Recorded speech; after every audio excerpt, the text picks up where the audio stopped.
Hello, and welcome to Rainy Tuesdays, podcast by friends for friends. We've got the normal crew, Margot, Ryan, and me, and returning as like semi-usual guest, Yoana's here. Woo! Hello. I think this might be the first time this calendar year that you've been on, unless I'm horribly I think mistaken. it is. Okay. No, I think you're right.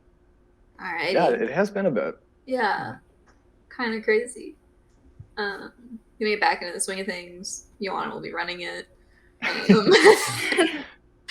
How have you guys been?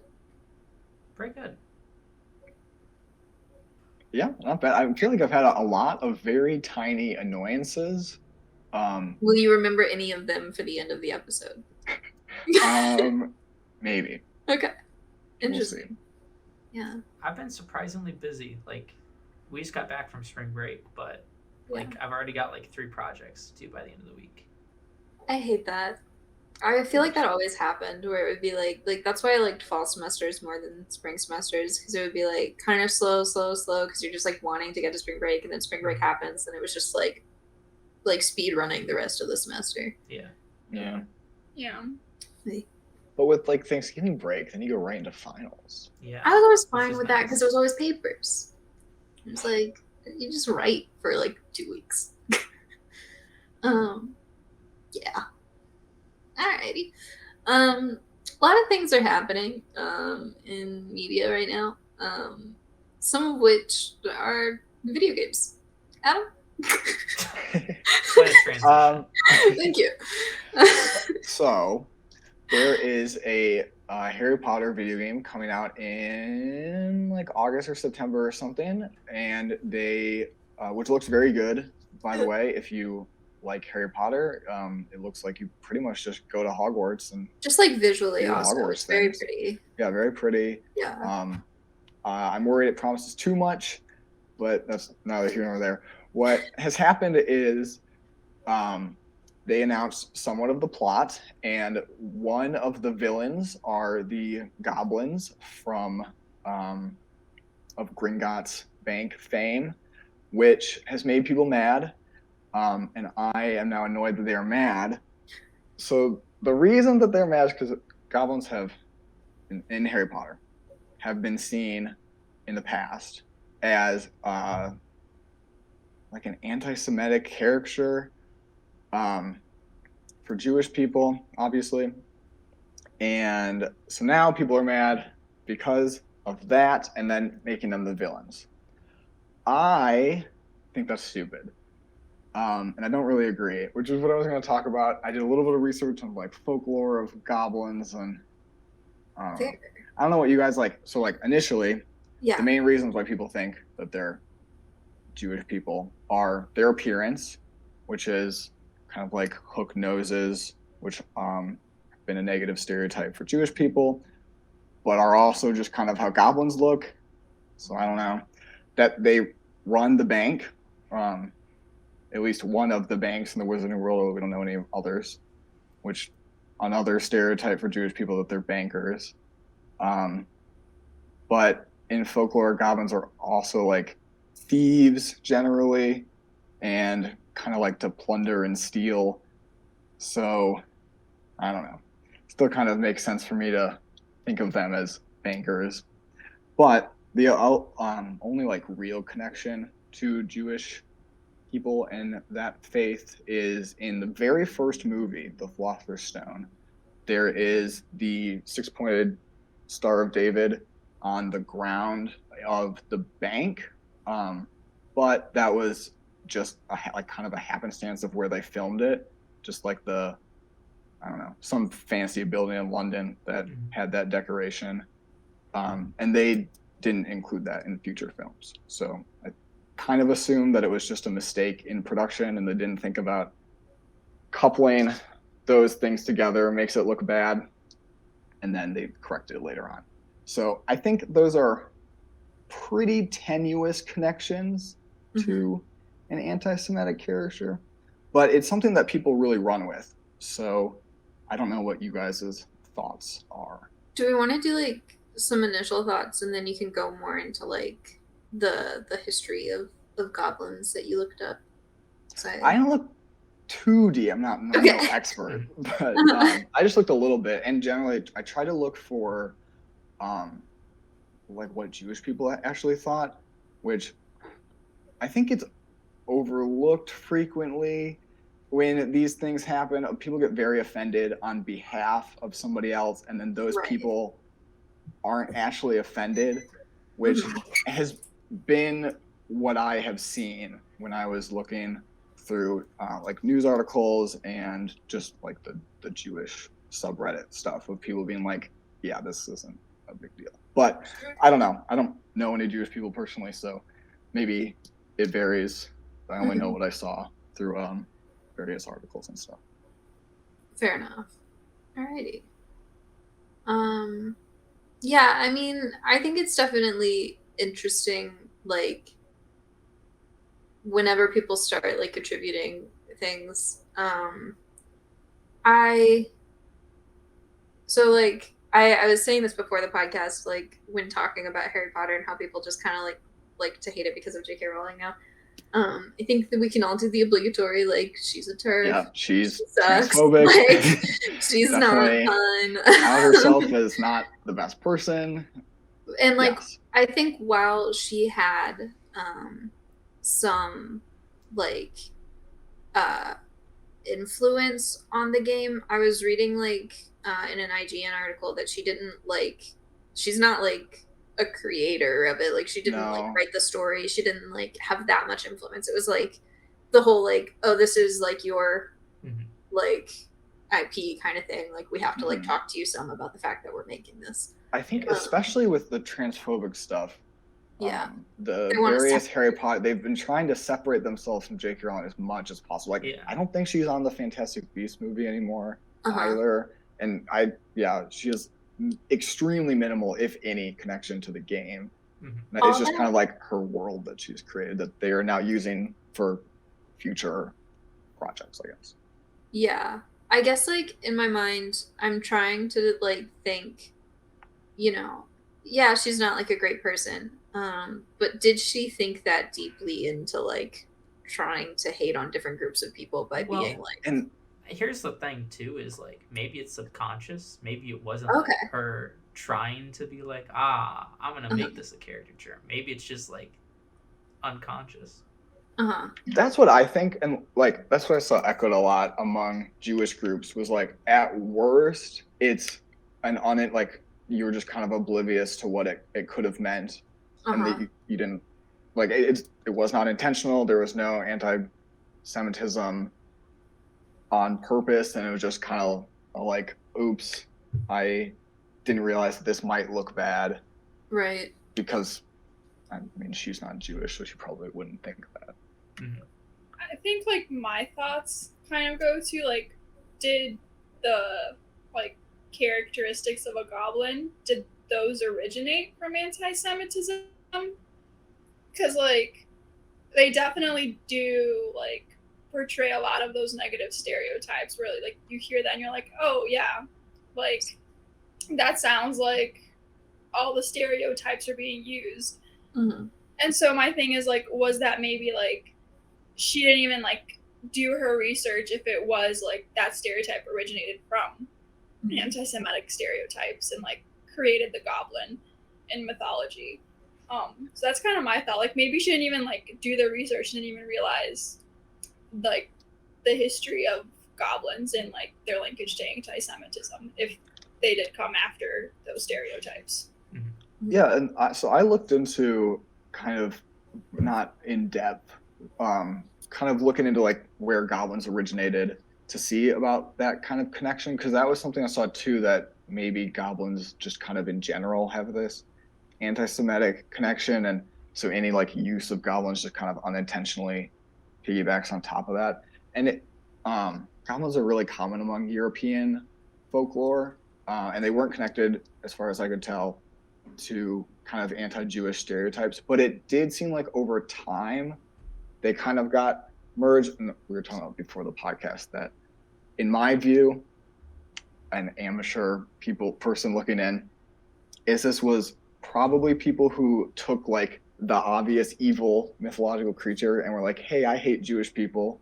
I'm going to compare them to this mythological creature that is kind of known for being the worst. Mhm. And so then they kind of gain that association later on. And because I know a lot of comparison gets made between Nazi propaganda and like the kind of images that they used towards depictions of goblins, kind of in general, but I mean, the topic is Harry Potter, so in there, I would imagine that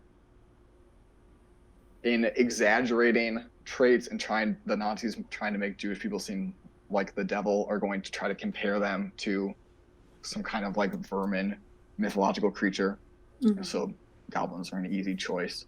But it did seem like over time it got tied in with anti-Semitism. So maybe that's like a more recent phenomenon, but it did not seem like it started that way. Sure. It's very interesting and does seem like y'all are saying about like at very least just like a lack of research / understanding about like ties of mythical creatures kind of thing, right?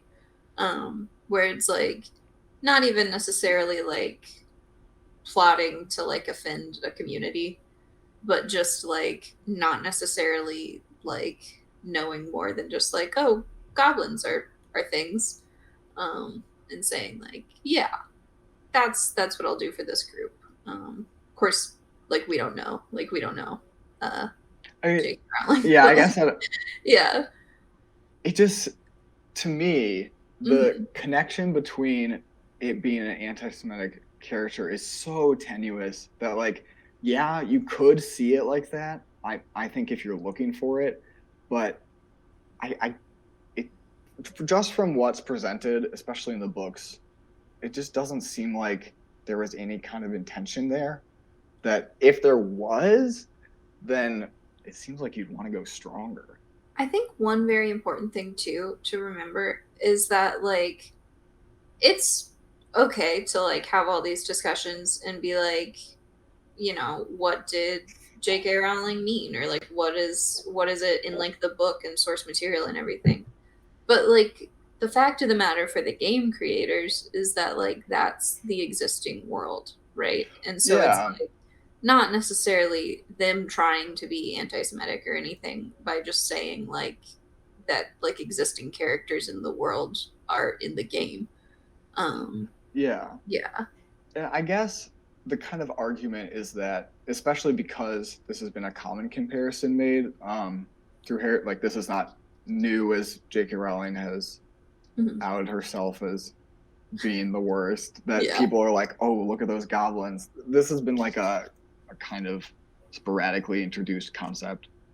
So that the idea is like, hey, maybe the game creators should have thought about that. Although I think, having looked at the kind of plot summary, it seems obvious to me that the goblins are going to be like the fake villains, where you think they're the villains, but they're actually sympathetic because they're being oppressed, because Wizarding Society sucks.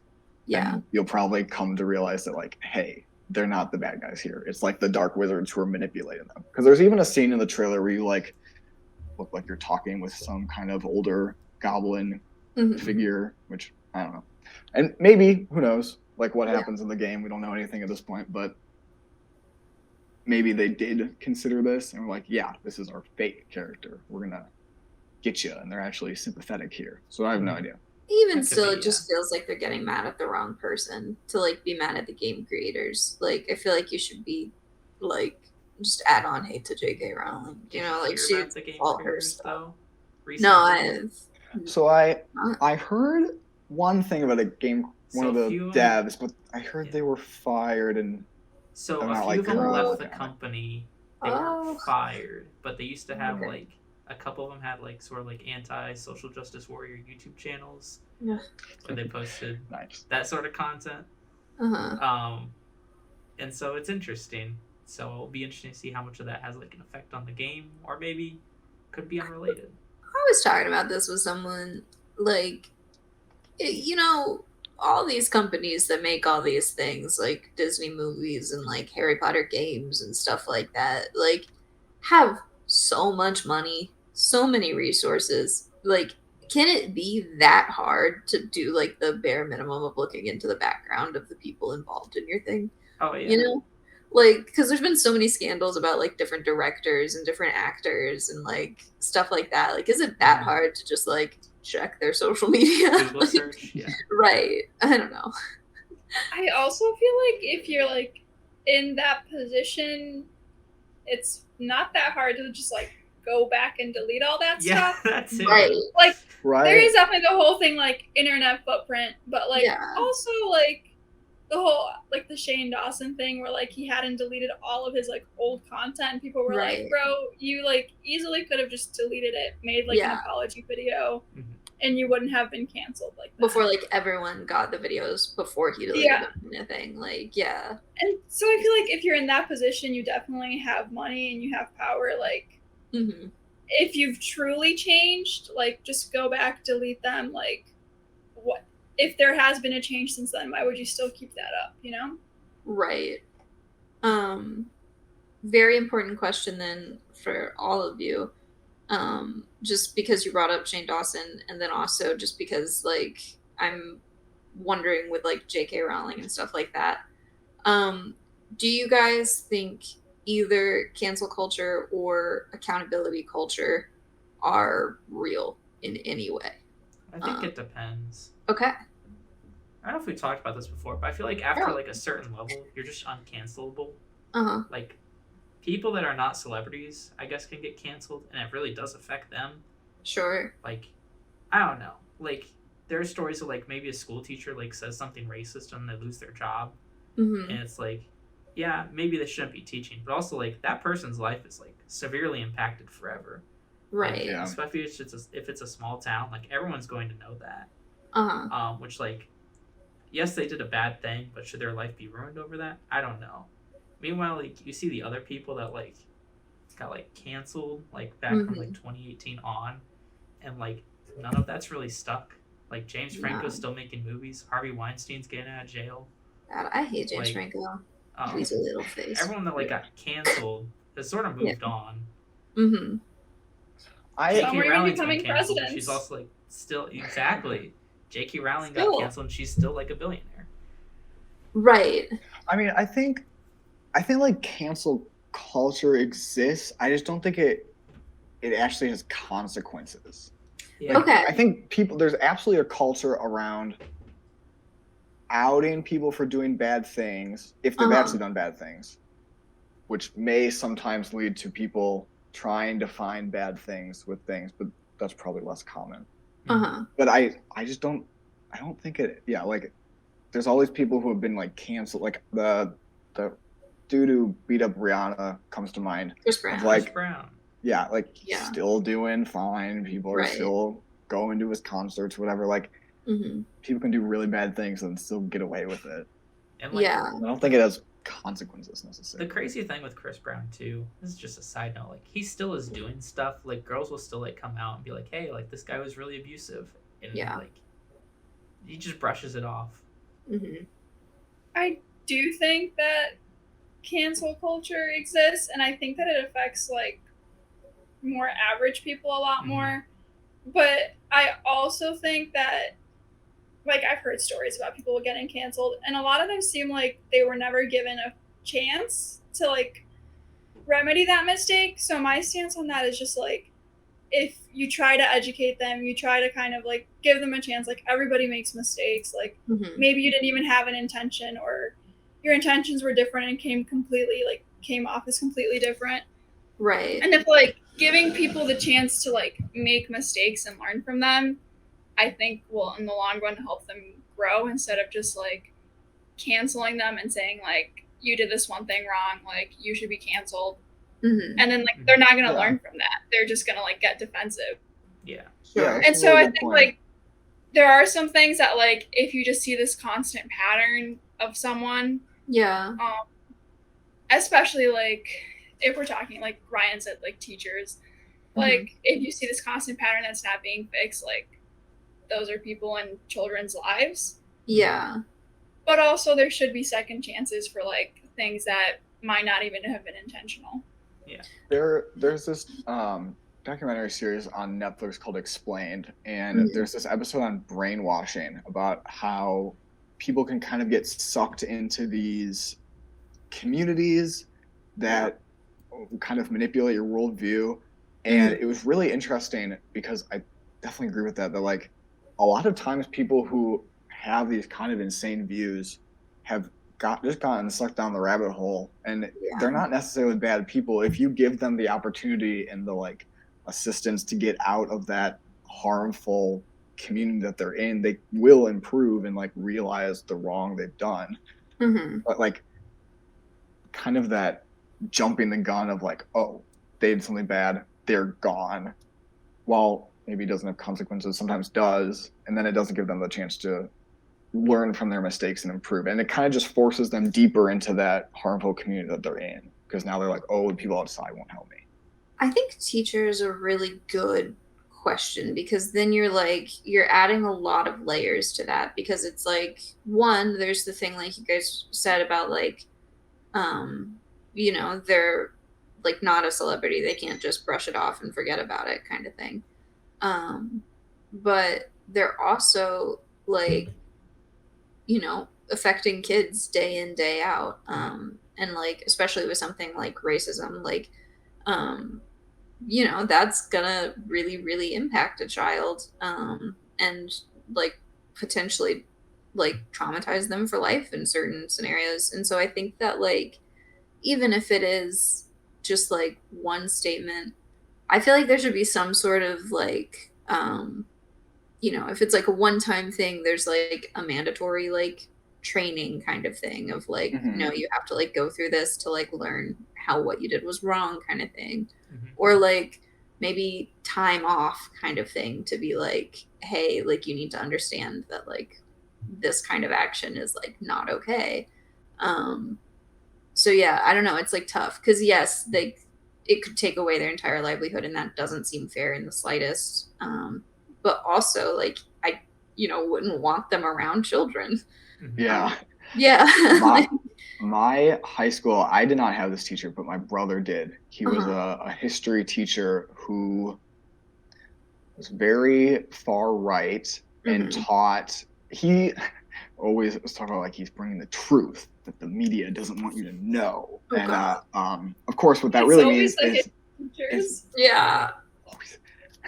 But of course, what that means is just very inaccurate, even sometimes completely fabricated and dangerous ways of teaching history that like my brother definitely got sucked into. Like, well, my history teacher was telling me that like this is the way the world is, and he talked about like this and this, and then my mom would have to be like, okay, well that's wrong, and he made this wrong, and I'm like that's actively harmful. And so he got fired after like a year. But that's like that situation, like this person is harming people, right, giving them that chance to like, hey, doing something wrong, maybe attend some training on like not being racist is maybe not going to help that situation. Right. And I like there's that fine line too of like, well, sometimes people really do make mistakes, so then we're going to be like, well, when are we jumping to get rid of this person because they're harming people every day, and when is it like, oh well, they shouldn't have said that and they didn't know. Sure. And it's so like hard to find that. And I think that it is also like I've seen like a lot of people online talking about like the whole cancel culture versus like accountability culture, where it's like we don't want to cancel you, we just want you to be like held accountable for your actions kind of thing. And it's like I think that would be wonderful if that was ever like actually what like was asked for kind of thing. I like the distinction though. Yeah, like I think that is really good for a lot of things. Of course, then you have like a lot of YouTubers that are just plainly criminals, and somehow haven't had any sort of ramification for being criminals. Yeah. Did you guys see that Tesla jump video? Yes. My God. For those not in the know, because why would you be? It's so stupid. There was a person who like jumped a Tesla over a little hill in LA, and it like crashed into a bunch of things and did a lot of property damage. Luckily, no one was killed. but easily people could have been killed. And they're like not entirely sure who did it, but there's some guy who's associated with David Dobrik and all of his like essay scandals that was like, guys, it was me. And like a lot of people are like, he's just saying that so that people stop talking about all the essay he did. And it's a time. I had not heard about that, but did you Yeah, hear it's about crazy. the guy who intentionally crashed his plane and made it seem like Yes. it wasn't an Yeah. accident and he had to jump out? Yeah, he like tried to get like insurance money or something from like his plane crash that was totally real. But It was like a vlog where he's like, "Oh no, my plane is crashing. I have to jump out." And then a bunch of like aviation people were like, that's not how "That's it works. completely fake. You just crashed your plane. That's like a The major plane's not crime." even in the air. Right. Like it was like a lot of like plainly stupid things that he did that everyone like was like, bestie, you know. I think he got in a lot of legal trouble for that, as he should have.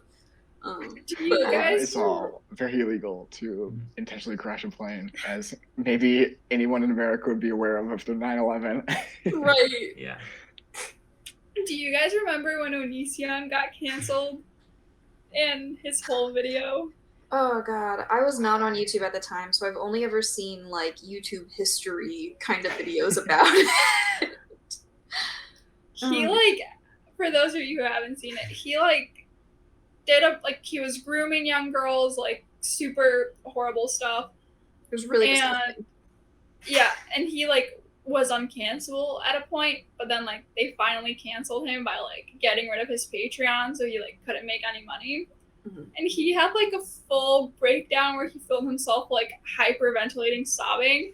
He was like, "You like kombucha? I love kombucha," and like starts like he's like in his underwear, I think. Yeah. And starts just like pouring kombucha all over his body while like throwing a full tantrum. It's like just a full on mental breakdown. Oh yeah, Jeez. like so disturbing. Yeah. Yeah. I did want to go back because I did have 2 points that I don't want to forget. 100%. When we were talking about the teachers, I also think it's like what Adam was saying about that teacher in his school. I think it's also kind of like sort of dangerous or just like not good because a lot of those kids might not like realize that, and they're like kind of being brainwashed and like not really realizing. And what if they don't talk to their moms and have moms who fix it? That was the case with my brother. Like my mom took the time to be like, "Hey, no, these things are wrong." But and most thank God parents she did. either don't have that time, or maybe they aren't aware that it's wrong either, and they don't even know. So the kid is gonna be like, "Yep, take that as fact. That's my viewpoint now, and move on." Yeah, and then like, what if that kid like ends up getting canceled later on for like stuff that happened when they were in high school that they like were pretty much being brainwashed about? Mm-hmm. Sure. Like it could. It's just, it's sad. And it's like kind of the same thing like I was talking about with like the companies of like, hey, maybe do a little bit more like looking into the people that you're hiring kind of thing for some of that, but some of that can't be known. Like, you know? A lot of it too is like things that have happened like 10 years in the past. Yeah. Not to say there should be like a status limit, but like I don't know. I feel like sometimes people can change depending on like the offense. 100%. Like the James Gunn thing is a good one that comes to mind. Of like, this was so long ago, and people change over time. Give them the opportunity to do so. I want to be clear. Some of what he said was really, really disgusting. Yeah. And like I am in no means saying that any of it was okay, kind of thing. But I think it's one of those things where it's like, look into what he has said since then. Like kind of do more research to see if he is still that person. I think they shouldn't have still been up on his Twitter, just like you guys were saying about like the other people, like just like delete it. It's not that hard. Like if you don't stand by those opinions anymore, then don't have them up on your thing. But yeah, I don't know. It's a whole lot.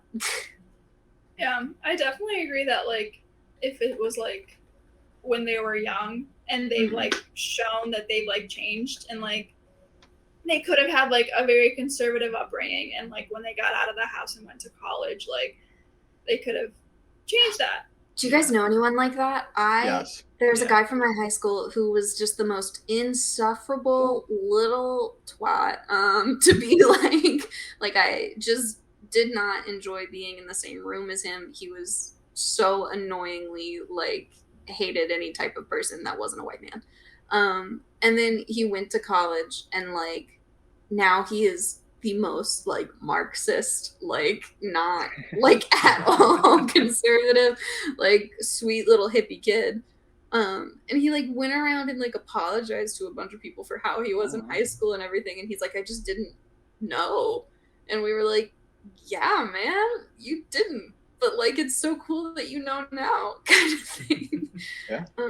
Yeah, kind of crazy.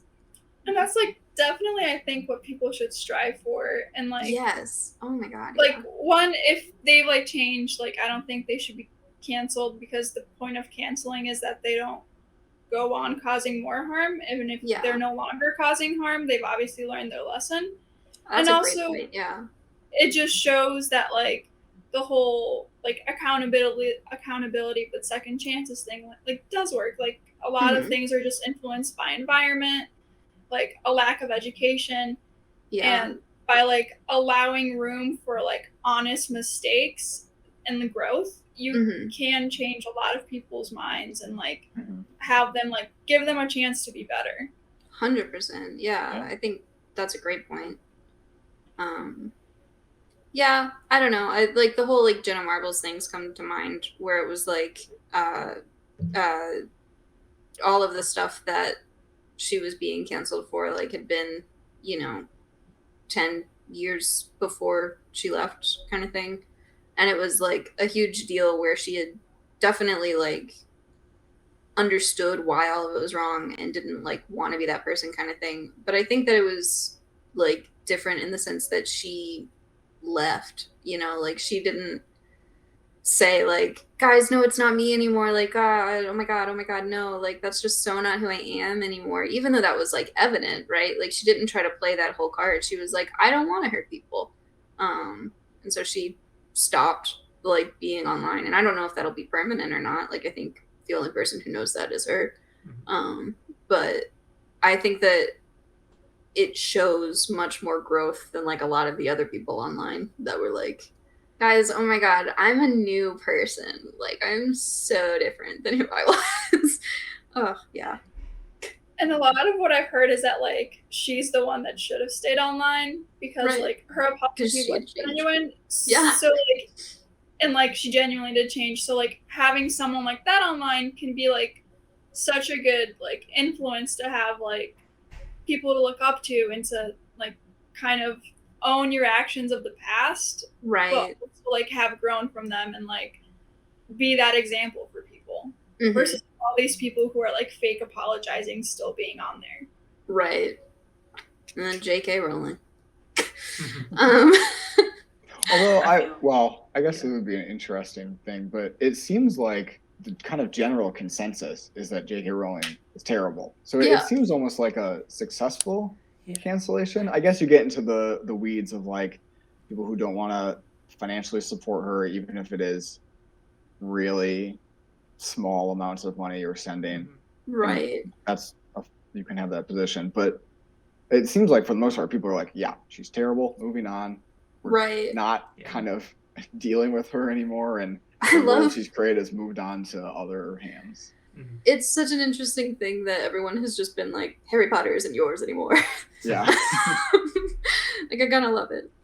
I think what's interesting too, I think the biggest thing I've come to realize about J.K. Rowling is she just seems very tone deaf. Yeah. Like even the stuff with the goblins is like, okay, maybe you weren't trying, but do you see like how people could have like construed it that way? Right. Same thing with like the house elves, and it's like that's just a weird thing to include. Even like the names of some of the characters, like I think the worst defender is like Cho Chang, where it's like I have a gripe really actually.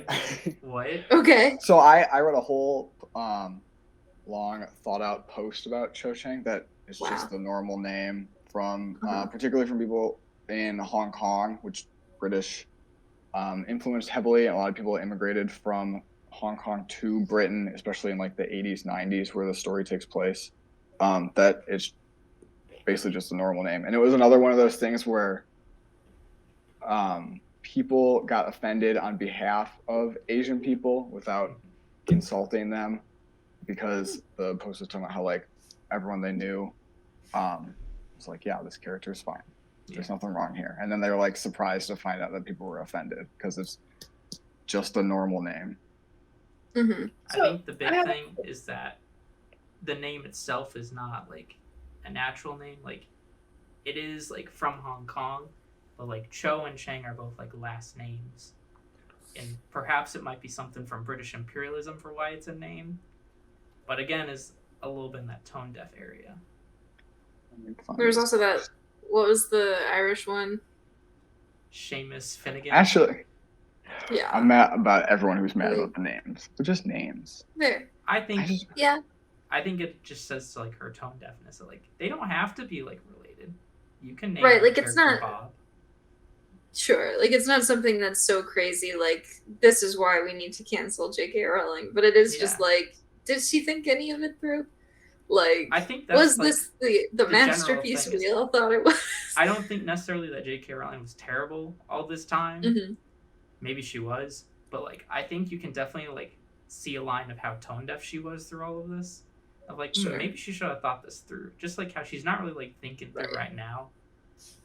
Like, people are bringing up points to her and like being like, hey, why don't you just like not say that? But she's not listening. Right. I have a question for you guys, kind of going back to what Adam was saying about people being offended on the behalf of other people. Do you guys like feel like they're just falling in this like performative activism trap where they feel like they need to like pretend to be like they have, I don't know how to word it, just like I know a lot of people who are like fake woke, where they like go above and beyond to like be woke. That is, I call like, them Instagram white girls. like, yeah, exactly. That's what I mean. Like, do you think this is just people being like, this is an issue, like it's a really big issue, and then everyone else is like, maybe it's not that big of an issue that you keep making it out to be? Maybe I'm biased towards Harry Potter, and I probably am, but I tend to think that a lot of the Harry Potter criticism is this kind of performative activism. I think that we talked about earlier, but especially as J.K. Rowling is, as we cannot say enough, not a good person and transphobic.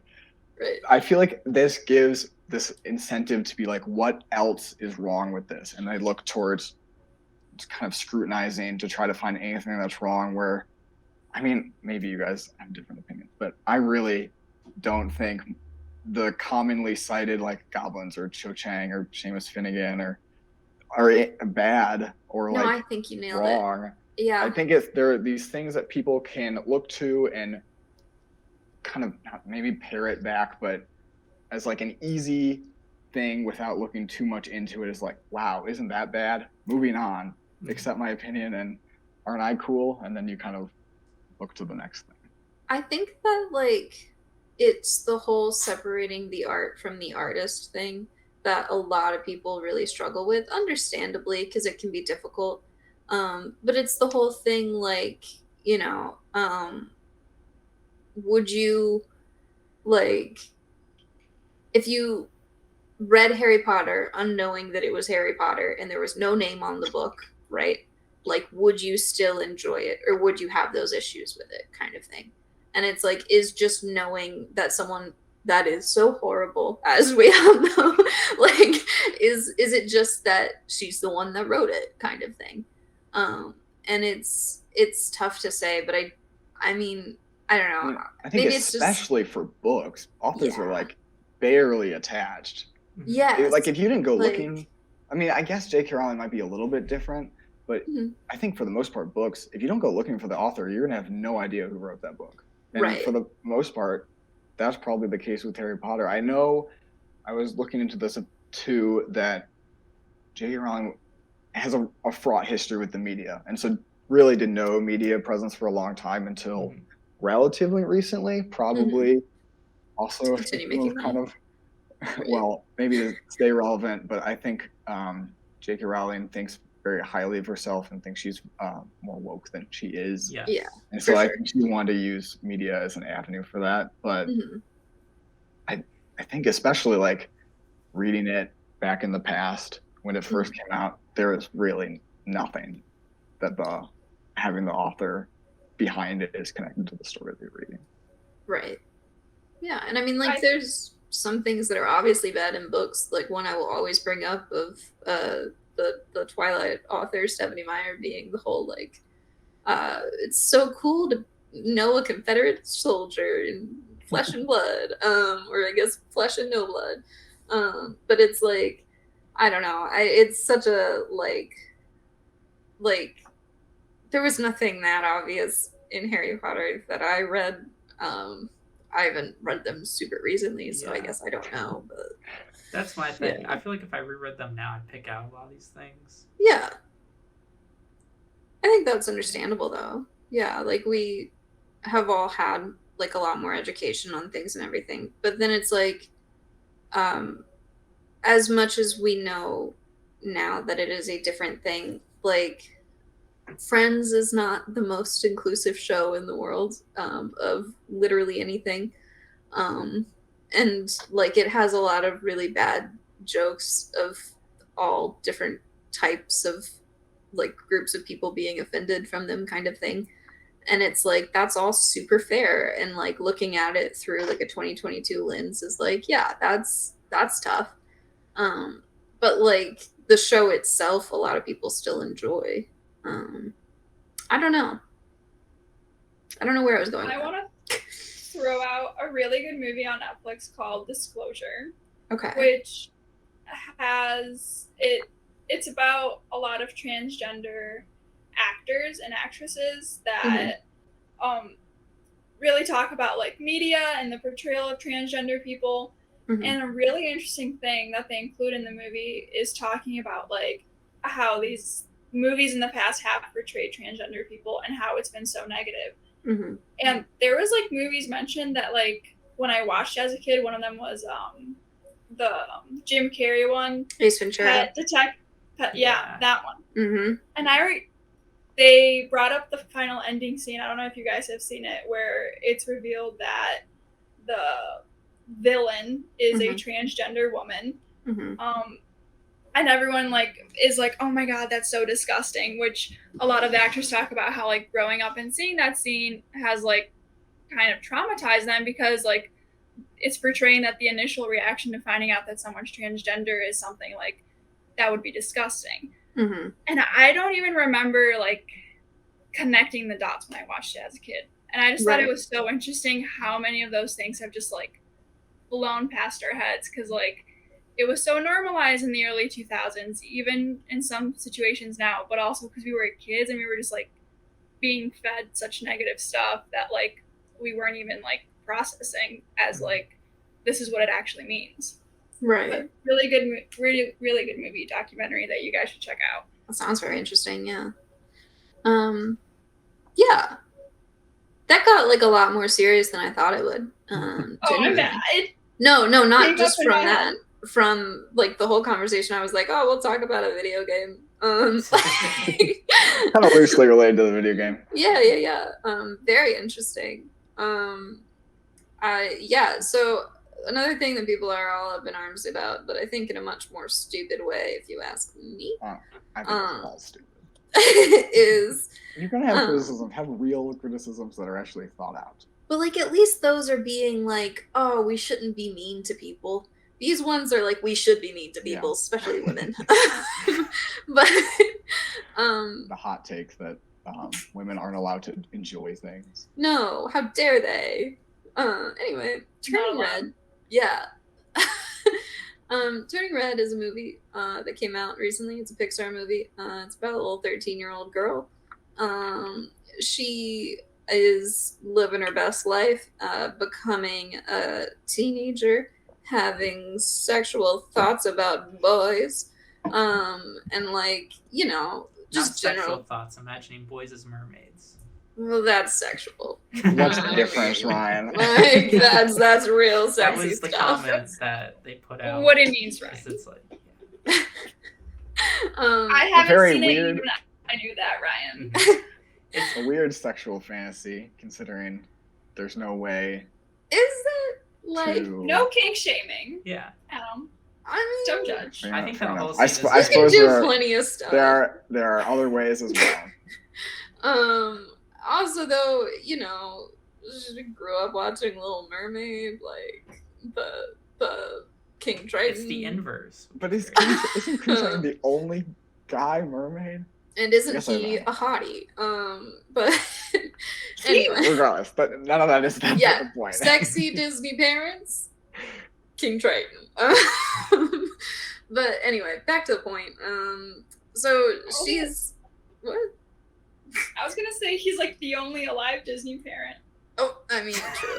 But and he's alive and well. But anyway, so like she's growing up and she's like starting to have like conflicting thoughts because she's been raised to think like, oh, like you have to serve your elders, like you have to like be very obedient and like show your parents that you care because they brought you into this world. And it's like a very big like cultural thing for her.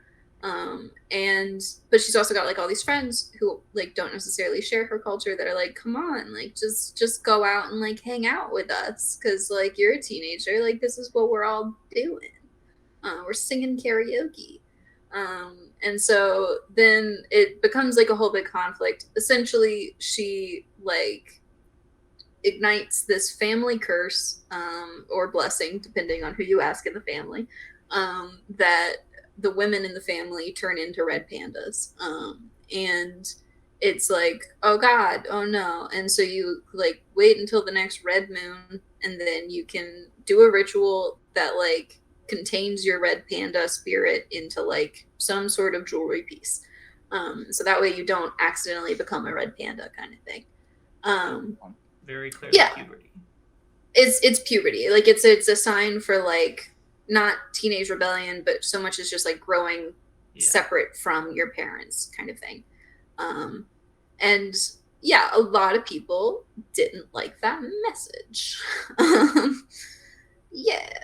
Well, I think a lot of it is, it's sort of, I think one of the big problems with this movie is I'm not really sure who it's for. Interesting. Really? Yes. I thought it was very clearly a child's movie. Like I thought it was a Pixar movie. For people? I guess that's true. Yeah, fair. I guess you have like a target audience, I suppose. But does that mean you have to make the movie for them, or just make a movie with the anticipation that those people will see it? I guess I couldn't figure out the target audience, because a lot of like the later stuff, I don't know. So I think one of my biggest problems with this movie is this movie and Encanto have like the exact same plot and themes, which is unfortunate timing that they're coming out at the same time. I do partially disagree with that, but I understand that they are both related to family trauma. I also think it's messy because it starts out being this piece about puberty and growing up, and then it changes to, never mind, what's your role in the family? Really? Okay, Yes. That's so interesting because I feel like the flip of that with like that's Encanto and this is no, you should grow up and you should be your own person and you should break generational trauma. Like, so it's, yeah, that's so interesting that like you got the opposite. Because like the whole like puberty and like turning into a red panda being like sort of similar to like, you know, monthly cycle periods and all that. No, I resent that. You resent that? Yes. Like that, because that's what they go for at some parts, but it's messy and it doesn't make sense. I'm ready for this. Sure. Okay, so here's the thing. They make one joke. They make two jokes The red about a peony period. has bloomed. Yeah, so like it's this thing where she turns into the red panda, and obviously you're a little child. You turned into a giant panda, and you're like, huh? The fuck? What? I'm a big furry animal? I didn't expect that. And she's like, it's normal. Everyone goes through that. Yeah. right. Well, she doesn't know. And so she goes into the bathroom freaking out because she's like, oh my God, I'm not me. I'm a monster. And her mom is like hearing her freak out in the bathroom. And she's like, honey, is the red peony blooming? Which is being like, are you on your period for the first time ever? Is that what's happening? But because she said it in such like a metaphor, the child is like, maybe, because she's like, I am red. And so it's like this confusion kind of thing, where it's like, yeah, it's like not necessarily a metaphor. It's just like, aha, a little fun little joke about periods. And then she gets embarrassed one more time by her mom trying to bring her pads to her school kind of thing. But it's not necessarily like, her mom doesn't know that she's pandaed out at that time, because supposedly she's like too young to do that. Like the rest of the women in the family did that like in their like mid to late teens seemingly, whereas she did it as like a 13-year-old. And that's like, oh, like everyone throughout the movie, like her whole family is like, it's so soon, she's so young, she's a literal child, like why is that happening now? But yeah, so I don't think that it's meant to be like a period metaphor, especially because of the whole saying. Like, but do you think it symbolizes like the panda's puberty? I think the panda is like growing up, like I think it's a like coming of age sort of story. I don't think it's like necessarily specifically puberty or specifically like a period. I think it's just like growing apart from your family, which is like an in tandem aspect of all of those other things. But like it's not, you know, the same, I guess, if that makes sense. I don't know. Yeah, just because like also part of it is like her and her friends want to like raise money, and like they do that by her becoming the panda and then like selling like pictures and stuff with like the other middle schoolers, where it's like, aha, like we're like, oh my god, I'm a panda, like cutesy little panda, let me take a picture with the panda kind of thing. And I saw so many people being like, that's disgusting, that's like saying she's taking pictures of her period and selling them. And I'm like, no, it's like, so literally not. Like, I've also seen the thing of like, oh, you know, it's like puberty, like she's using puberty to her advantage, which I guess like maybe or not, I don't know. So there's a whole thing with like the later act with the pandas, and that really breaks like whatever the symbolism is, in my opinion. Right. I don't know. But I think people are doing the thing where they're trying to make symbolism where there's not entirely symbolism. Like I think it is just like family trauma, growing apart from your family trauma kind of thing. And like that's this whole spirit, and like containing your red panda is like bottling up your family trauma and saying, nope, I will keep this with me and I will carry it forever kind of thing. Whereas she's like, no, I don't want that to be out. Like, I want it to be like a free spirit kind of thing. Like, I want to grow and figure out who I am with that. And like, her dad has this really sweet moment where he's like, oh, like, this is a part of you. Like, the red panda is a part of you. And you have to learn to like be involved with the bad parts and like not like bottle them up or get rid of them, but rather just like, you know, accept that they are a part of you and kind of live your life apart from that, if that makes sense. Like not necessarily like get rid of it, but just say like, no, that's a part of me, I'll continue as a human being. Yeah I agree with that, but I feel it really fell apart in the third act because like interesting, it just like forgets the puberty aspect at points, and it's like I think that's like one of the strongest parts of the movie is it talks about like how she's changing. I really think that whole like the discovery scene of like she's like, oh, you know, like I am growing up, like she's like, oh, boys are gross, and then like realizing like, nah, never mind, and like her growing up, and that's a lot of the movie is her just like, I don't know, they're like they talk about like becoming a woman through that, and it is like different steps that she takes that like shows maturity. I don't know, it's interesting. I think another aspect is like the outrage by the movie of like it's too adult, but I don't think it is, because like, again, the most grown-up thing in the movie is the fact that there is mention of pads. There's not a mention of a period because it's called the red peony, which what child is going to know like what that means? I mean, you know? I think a lot of the jokes will go over people's heads. But like, I think the part that doesn't, what I don't understand the audience is I think a lot of the third act more will resonate with an older audience and not so much with the younger audience of like, pressure, because one of the big things is like trying to live up to like family's aspirations. Again, you're sort of getting into like the Encanto area of like post like cross-generational trauma, which I think also this movie does. Like, you've got this panda that's been like carried on for generations and generations. Mm-hmm. And I sort of lost my point, but I feel like that part sort of like is for like an older audience, just so I feel like Encanto is probably like toward an older demographic, but also children still watch that. Yeah. This one, I feel like maybe people view it as like being for a younger audience. However, I feel like the subject matter toward the later half is more for an older audience. I think that's fair. I do think like a 6-year-old could still watch it and be really happy with it and still be like, there's giant pandas and like a boy band and like these crazy like scenes and everything, and they're like, I'm sure they could still be into it. I don't know if they would pick up on like the meaning behind certain things. Yeah. But do they do that with any movie? Like, I don't know. I feel like a lot of movies sometimes, especially Pixar movies, not every Pixar movie, but like you sort of get like the gist of it, like sort of the core theory behind it. Inside Out is probably a good example of like telling a message that's complex but can be understood by both young and old. Mm-hmm. Yeah. This one I feel like was complex but like would only be understood by older audience, and I feel like younger audiences are losing out, and perhaps there's a better way to tell the story for younger audiences. I'm sure that's true. Yeah, go on. Yeah. I was gonna say, I feel like children's movies and TV shows have always had certain nuances that have just been for adults. Yeah. Like, I have younger cousins, so when I watch stuff with them that I watched as a kid, I like catch things that I was like, huh. And more often than not, they're not like as serious as much as they're like sexual stuff. Oh, all the time. But I'm like, did I watched this as a child? Right. El Dorado, we're looking at you. Oh yeah. And so I feel like that's been a very like common theme, just to, I guess, kids are watching those movies with their parents, like they're not going to movie theaters alone, so they also want to cater to that audience in a way.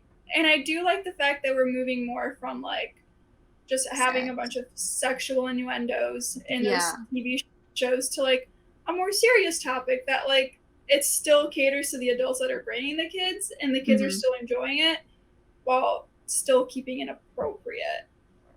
And I think Inside Out really started that, like where ever since then I feel like a lot of the movies have had some more like serious aspects to them that like are more grown up to like understand fully. And like, here's the thing, kids aren't stupid. Like, as much as they are like little idiots, they're not like unintelligent. Like, they run into walls all the time, but you know, they can understand some nuances. And so I think that like, especially a lot of stuff like this is really good, because I think it's super important to unlearn generational trauma. Like, I think that's a huge thing that a lot of people need to do. Like, even in like happy families where like you think everything's fine and like stuff like that. I don't know. I think that is a thing that everyone has some level of, that it would be wonderful to unlearn. Like, I have like some, like, I'm friends with like this one family, right? And like the people that are my age in the family, wonderful, love them a lot, but they have like a lot of internalized like misogyny because their parents had a lot of internalized misogyny, right? And so it's like, it's really hard for like the women in that family to not view themselves as like, oh God, I can't wear like a crop top because then I'll like look like a slut kind of thing. And like, it's because it's been passed through generation through generation through generation kind of thing of like all of this kind of problem. And so like, even them, which I would, you know, consider them one of the happiest families that I know, it's like, even they have stuff that they need to unlearn as far as generational stuff goes. I don't know. Yeah. So I think that that's a really good lesson for kids. Yeah. Like, I think it's fine for kids to watch like older movies, and I think they should, honestly. Like, I think there's some messages. I just think that the message was unclear for like what kids would actually get out of this movie. I think maybe like be yourself. But I think there was a lot more the movie really could have said that like maybe an older audience would get that maybe kids wouldn't get. Maybe it's something that like kids could reflect on later. Yeah, I think just that's fair. It wasn't necessarily told the clearest. Uh-huh. I haven't seen the movie. Yeah. But I was gonna say maybe their intention is that like you could watch it every few years and like, learn something new. Yeah. Right. Like, maybe that was like that would be like there's like when you read a book and then you read it and you're like, oh my god, I completely missed this the first time. Mm-hmm. So maybe there was like an intention behind that to kind of have it for like rewatchability. Yes. Yeah, rewatch it, but also like if it's like you could watch it with like your entire family if there's like a lot of kids and each kid is going to take a lesson from it, but it could be a different lesson depending on their age. Yeah. I think that's super fair. And I would love to watch this with like multiple different ages of people to just see what their reactions were to stuff. Yeah. But I think what's interesting too is like I think this is a very good like it would be good for like a kid to watch. Yeah. I don't know that it's necessarily a good kid's movie, but I think it'd be good for a kid to watch just because like I think it's a good intro to puberty. It's a little messy, but I think it like really explains it in a like understandable way for kids. I think so, absolutely. Yeah. Which I think is a little silly. Like a lot of the critiques is like, oh, you can't like show this. You can't talk about like puberty. Totally can. Yeah. No, you absolutely can. I was like through the movie like it was like halfway through. I think it was like the party scene. I like opened up the IMDb page just because I wanted to see who was in it, and I saw like all the like content ratings. There's a lot of content ratings, and they're all over the silliest stuff. Yeah. Like someone says crap, and they're like vulgar language is in this movie. Right. And stuff. They say drugs at some point in the movie, and I know a lot of people got like all up in arms about the fact that they said the word drugs, and I was like, it was in a negative way. It wasn't like we should do drugs at one point. I think parents need to chill. Yeah. Also, talk to your children about periods when they're like 2. Like, keep talking to them about them because it's a natural part of life. It's just like potty training a kid. Like, it is a normal thing that you should talk to them about. Like, they should not find out about that through school or God forbid, by accident. Yeah, I saw this thing. I don't know. Like, it's gonna happen earlier than you think. So don't wait until it happens. Absolutely. Yeah. I don't know. I like my mom was very open about everything with me. Like when I got my period, I was like, I know exactly what this is, and I know how to react to it, and I felt comfortable telling her right away. Yeah. But I definitely had friends who were like, yeah, I got mine like a few months ago. My mom still doesn't know. I've just been like stealing her pads. And that's just like, there's like shame. When you don't talk about it, it feels taboo. It feels shameful. And it like really like, shouldn't be a shameful thing. Yeah. Yeah. And so I definitely agree with you that like it should be talked about from a young age. It should be destigmatized. It's a normal part of life. And like there's so much like because there's like a lack of conversation around it. There's also so much misinformation where you have like everyone on TikTok loves to talk about how NASA sent like the female astronaut with 100 tampons for like one cycle. Is that true? I always get wary over things like that. Might be, but sometimes people tend to repeat things like that ad nauseum, and you're like, I think what happened is they might have sent her with like multiple boxes, thinking that like, oh, like maybe each box is just like a day or something. Yeah, like I can knowing. Definitely believe that they were unfamiliar with how women work and it messed up. But you also have the things like that senator who was like, just hold your period in. Like in 2016, I remember that being like a huge thing. And it's like, that's literally impossible. Thank you. And we need more education on it so that people don't say dumb shit like that. Like, I don't know. Senators are the worst. I don't know if you guys saw anything about the not confirmation hearing, or is it kind of like interview? I don't know what they call it. Do you guys want to talk about that? Because I have so many thoughts. I don't know if we have time on the podcast, but just give your like number one thought about it. The number one thought was just Ted Cruz as a whole, bringing up the children's The children's book. Oh and my God. the way she just like, it was the sigh for me. Like Yeah. the way she just sighed. Like I think we all felt that. I We mean, all she just, was like, incredible. Like, she the way she was like, she responded to everything so gracefully, so professionally. Like yeah. she's amazing. Yeah. But just the children's book. I know. And it was crazy. I was like, really? Yeah. Like, But yeah, we I think like one of the biggest complaints I've seen about Turning Red has been the fact that it mentions a period. And I think that it's quite possibly the stupidest thing to complain about. Yes. Especially when half of your children will get them. Exactly. Yeah, like that's why like I loved reading through the parents guide. Mm-hmm. There's 17 flags for sex and nudity. Oh my and they're all God. very silly. The word perv is used. A girl sweats and salivates while drawing a picture of a boy she likes. Uh-huh.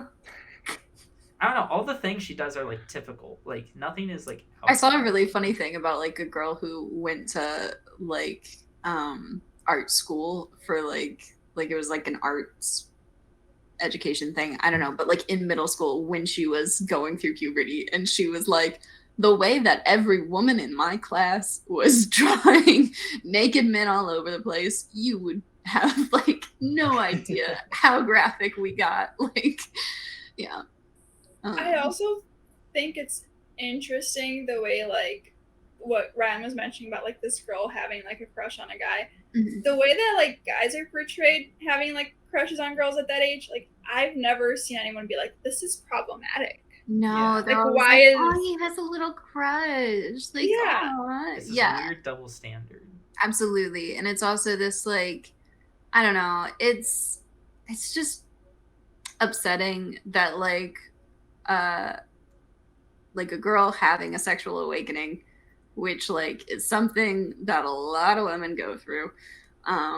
It's like it's just upsetting that is something that's so taboo, especially when she literally didn't do anything. Like she fully just had like a moment in merman pictures, and that like, you know, of all the things. And then like I felt, oh my God, like the amount of shame that she had about it after her mom found out. Like there's this whole moment where she's having like this whole, not breakdown, but just like self-talk, where she's like, I can't believe you did that. Like, you're so creepy. Like, oh my God, like to herself. Like, she's not like, why did my mom embarrass me? She's like, oh my God, I'm in the wrong here. Like I was like, oh, it's so wrong for me to have sexual thoughts kind of thing. And it's like, I don't know. It's, I think, such an accurate portrayal of things that happen. And I think it was a really good movie. And we should all talk about periods more. Just to talk about things with your kids more. Yeah. It annoys me so much when parents are like, that's not safe for my kid to watch. Or and like for all But the don't like, have sex them watch and it. Wasn't there And like a we research have- study done that like teaching your kid like vagina and penis like at a young age helps to like prevent certain like sexual assault things like on minors? Like, isn't that a huge study? I don't know about this, but I was gonna say that like if you don't educate your kids on what sex is, it leaves them really vulnerable, ready to be taken advantage of by someone who does. Mm-hmm. And that's awful. So that's really bad. Yeah. And sex is not a bad thing. Like, no, sex should not be seen as something to like, smash it down and not talk about. Exactly. Like the amount of like, I mean, we can scream about it for days about like how like sexual education like decreases teen pregnancies and like access to like not only abortion but also just condoms like does a lot. But you know, parents aren't ready for that. Unfortunately. What were you gonna say, Yoana? I was just gonna say, let me try to remember it. You're on.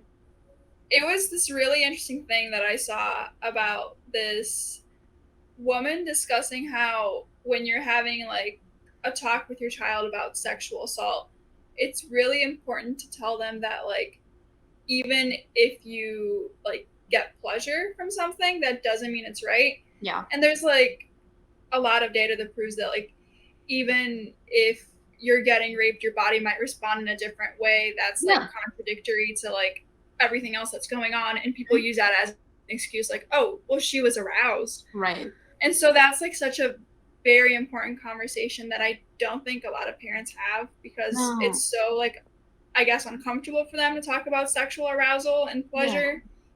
But it's like so important, because a lot of kids like are super confused and are like, oh, well, that wasn't right, but like part of it might have felt good. Yeah. And they're like too young to understand like power dynamics and consent, and so they don't go to their parents about it. Yeah, I saw one really fantastic analogy that was like, you teach a child to like cross a street whenever the like pedestrian light is on, because like that's how that works. You're not gonna just like let your child go walking around without telling them how any of these things work, and then they'll just like walk whenever they see the hand or whatever, you know, like it's like you have to teach kids like about these things, because it's the whole like knowledge is power thing of like, if you know more about a thing, you're going to probably be better off, which is a crazy concept. But we should, it's really wild. Yeah. Other than parents not talking to their children about things that children should definitely know. I was going to wrap it up one thing. I think what's funny is, back to Turning Red. Yeah. Like, parents complaining about stuff is very similar to the parent in the movie who does not like the boy band. Absolutely. It's like, wow, if anyone should watch this movie, it should be those parents. They have representation. They got their representation. Alrighty. What rating on y'all's parades? I don't know. Adam, did you remember any of your things? Oh, yeah. Oh, okay. Adam's ready. Yeah. Well, I have like a really small one that's gonna be my main one, but also my TikTok has been horrifically bad, and I had to drag not it. Lesbians anymore? No, it's still, that's the one constant, the only good part. But I've been seeing some truly insane Harry Potter takes, but that's did that to them. So what was actually bad was like I somehow got like an incel video that was like complaining about women and dating, and I have never said not interested so fast. But I was like, how did this happen? How did I get here? How did it infiltrate the lesbians? I don't know. I love TikTok. Yeah. But I dislike feeling like I need to be on watch to manipulate my algorithm into showing me things I want to see. Well, you would think if it's majority lesbian TikTok, then it would know that you love and respect women. You'd think. So you'd really think. To show you something the opposite is very strange. But anyways, well, my actual complaint is I had to wear a suit today for work, and when you put the tie in, you have to get your collar down so that none of the tie is showing. Why is putting the collar over the tie so difficult? It's like a full-on wrestling match with the collar to try to get it down over the back, and I'm like straining to look at myself in the mirror to make sure I'm covering it all. I've never seen it in movies, and it always looks so smooth, where they're just like, you think it's so terrible and annoying, all for like something that people probably don't even care about. Mm-hmm. Yeah. But I'm like, I have to wrestle for so long to get this covered, and it's so annoying. It's like double the time it takes you to put on the rest of the outfit. Oh my god. It's very funny. Love that. I think more men should walk around with popped collars. Look like little vampires / frat boys. It would certainly be a look. Yeah. Can you like put the tie on like under the collar, like when it's on a hanger, and then put it on? Oh, that's smart. And then just like tie it once it's on you, but like have the whole tie-in collar thing prepared beforehand. Right. Maybe. I guess if you like unbutton the top button and then do that and then like slip it over your head, maybe. Sure. Yeah. Give it a shot. But And I let us think- know But how then it you have to goes. tighten the Because tie. I think because it has to be, the tie has to be loosened for that to happen. Yeah. When you tighten it then with the button in it on, you're just going to run into the same problem again because it's Yeah. not going to stay under the collar when you tighten the tie. You'd have to I don't know, try it. maybe Let us worth a know. try. Fair. Before I forget, what rained on my mother's parade is that we did a podcast. It would have come out last week when this comes out. And she did want me to issue a correction of Roosevelt died in 45, not 44. Allegedly. So allegedly, maybe Herbert Cooper Maybe. also killed him. That's a Maybe. reference to the podcast. They were weekend at Bernie's, his corpse for a year. That's so fun. Did Yeah. we do that with Woodrow Wilson? God, I hope so. Yeah, wasn't he like crazy sick and bad for like a month, and so his wife just kind of ran things. Mm-hmm. I remember that. Yeah, that was in like a children's book that I read about women doing a lot of things behind men, and then the men getting the credit for it, kind of thing. Really dark children's book. Now that I think about it. But let's see. I'm trying to not go last so that Ryan doesn't call me out. Okay. I might have complained about this before, but it was a problem tonight, and thus I will complain about it again. In my apartment, the smoke alarm in my kitchen is too damn close to the oven. And so like if you don't turn the like vent fan on before you open the oven, it'll just set off the alarm. And it's like way too sensitive. It's way too close. It's so upsetting.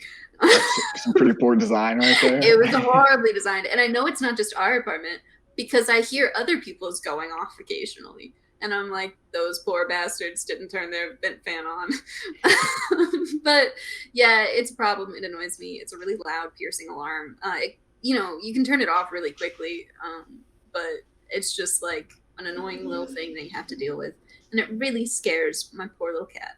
It was really funny today because he ran into my room and tried to wiggle his little butt under a very like low chair, and he couldn't quite fit. So just his little butt was hanging out. Which was very amusing an image. How about you guys? Gas is expensive. So true. Relatable. Everyone said that maybe I just had good gas mileage, but then I paid for a tank and I don't think it even broke $50. I paid like $66 the other day, and I was like, oh. We're I mean, just it's more expensive than I would usually pay for sure. Yeah. I drive a mom van, so it's definitely like horrible mileage. Doubles. It's every time I go to get gas, I like, shed a tear. Which brings me to what rained on my parade, and is that I actually calculated how much money I spent over spring break, which I should have known better. Like I should have just forgotten about it. Mm-hmm. But I was like, I want to know how much I spent. I don't regret spending it, but it did make me sad. That's what matters. As long as you don't regret spending it. Mm-hmm.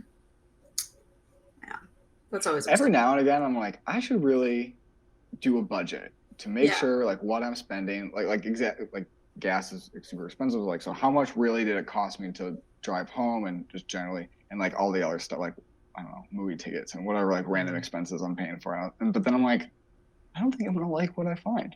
Yeah. And I'm not broke. So doing something right. Probably fine. Yeah. I did that over the summer, and like I found that like eating out is way more expensive than just going to the grocery store and cooking stuff. Oh yeah, I always cook. Mm-hmm. I like. And Margot, you'll love it. Actually, I cooked the full box of pasta today. I was so excited to like actually love something that you said, and then for you to assault me with that information is just cool. That rained on my brain. Are you anti cooking a whole box of pasta? I just think that like if you have enough people to eat a full box of pasta, okay, go for it. Make the full box. But to just make the full box every single time you make any pasta at all is just like no.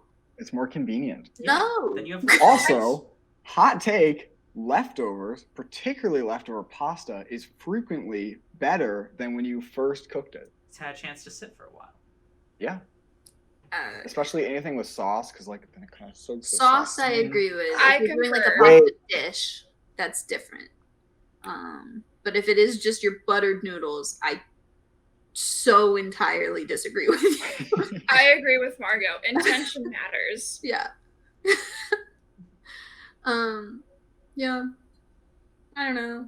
I have a friend who, like, this is what started the whole debate, was he told me and one of my other friends that he just always cooks the full box of pasta. And Yeah, we were you know, just like a like, normal person. that's horrifying. How could you ever do that? And then he told us, he was like, you know, it's really hard when I do that to not just eat the full box of pasta, yeah. and then it hurts my stomach. And I'm like, obviously it hurts your stomach.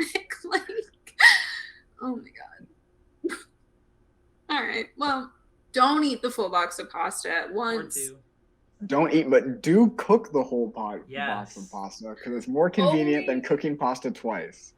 Only if you're mixing it with the sauce, though. Yeah, if you're making a dish, okay. If you're not, no way. Regardless. Might have to convenient. rhyme. That'd be more fun. But okay, yeah, don't be mad at children for just watching a movie. Educate your kids. Educate your kids. It's seriously not that hard. And Don't vote be in mad. better senators. Vote in way better senators. They're so dumb, Jesus. all of them. Oh Or- my God, children are smart. Senators are dumb. Abolish the Senate. Cancel senators I is am really the what Senate. we should be Hold doing. senators accountable. Yeah. and don't be mad on a senator's behalf. Let them be mad for themselves. And have a sunny Wednesday.